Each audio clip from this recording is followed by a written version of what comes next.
Hello, it's me, Teacher K, and welcome to Sincerely Teaching.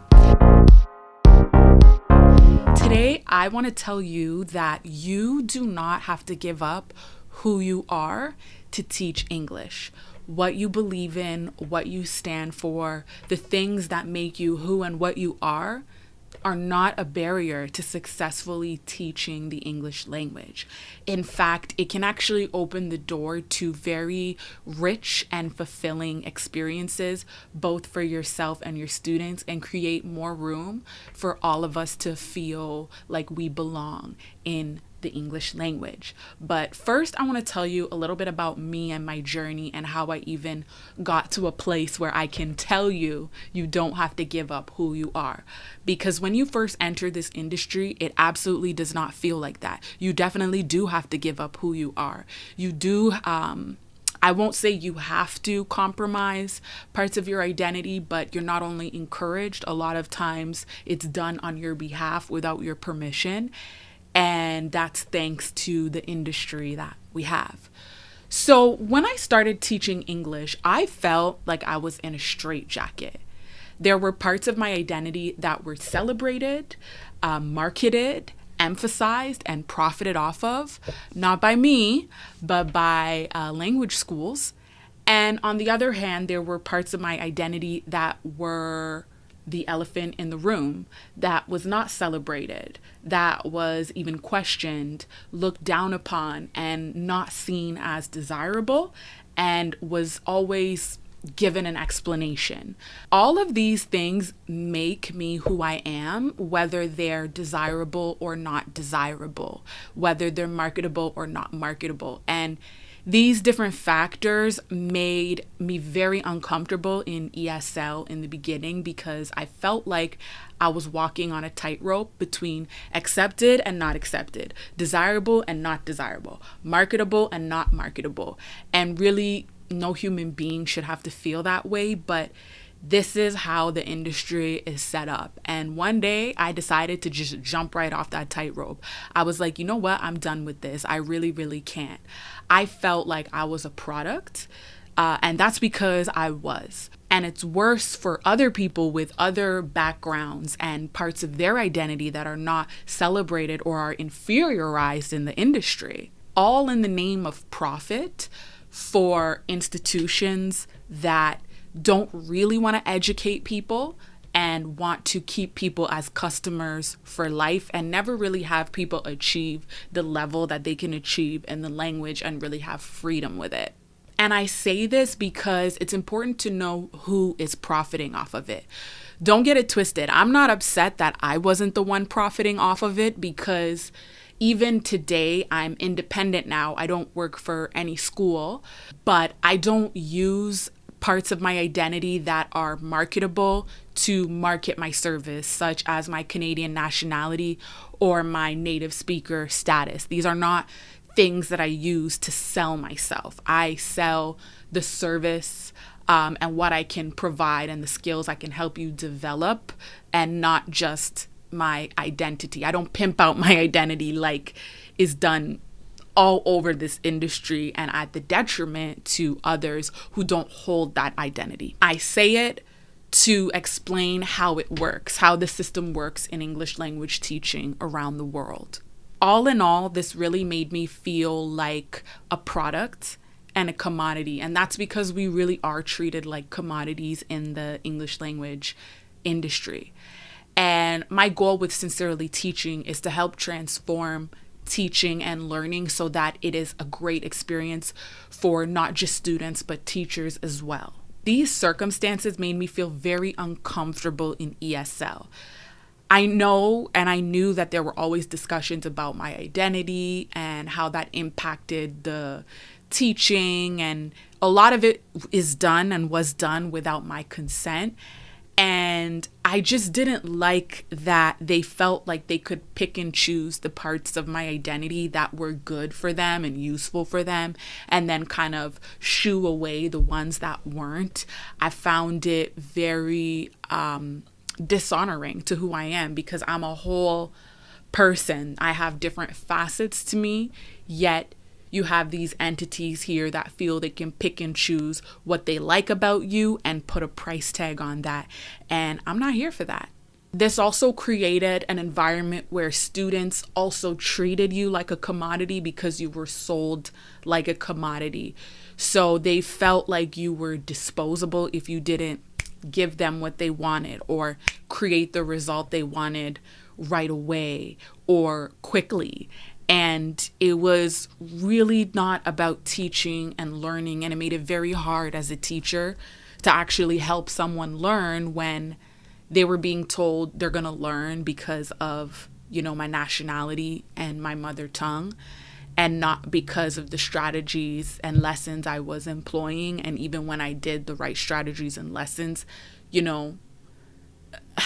was just, I could go on about it for a long time, but really a lot of the marketing for English language teaching, they don't talk about learning and how to learn and how to grow and how to acquire the language. It's about, is your teacher a native speaker? Does your teacher look like a native speaker? Has your teacher been to this country or that country? Do they fit a certain image? And it's like, we're not going to transfer that to students by osmosis. And that doesn't even really matter when it comes to learning.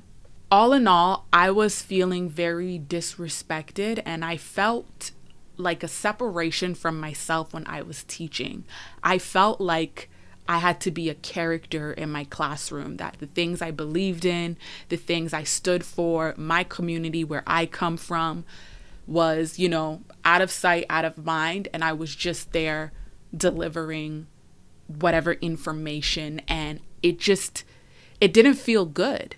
And I feel a lot of teachers of color out there who are from different backgrounds that have a more complex history, a rich culture, especially if you also happen to have English as your first language, but you come from a culture where you're not a part of the dominant culture. You can almost feel like, you have to be a different person in the classroom. And that's also because that's how we're conditioned in our societies as minorities or as minoritized and racialized people in our societies. It's like we constantly have to have another persona, whether it's at work, whether it's at school, just to have respect and just to have entry to certain opportunities. We have to check a lot of things at the door. But I want to tell you, we don't have to do that anymore.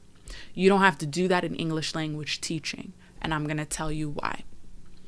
In 2020, I was at my ends with English schools, private classes, things like that. I just felt like a commodity and a product, and I didn't feel dignity in what I was doing. And I also knew that I wasn't truly teaching because I was expected to uphold an image more than actually teach students something. And I came to a point where I was like, either I'm going to quit or I have to do something. I have to try something. And I thought to myself, like, I've got to do something, and I went to the drawing board and I decided to come up with my own brand of teaching. And I decided to focus on Canadian culture, but specifically ethnic Canadian culture of different backgrounds that are not normally highlighted, specifically Black Canadian culture and Indigenous cultures across Canada.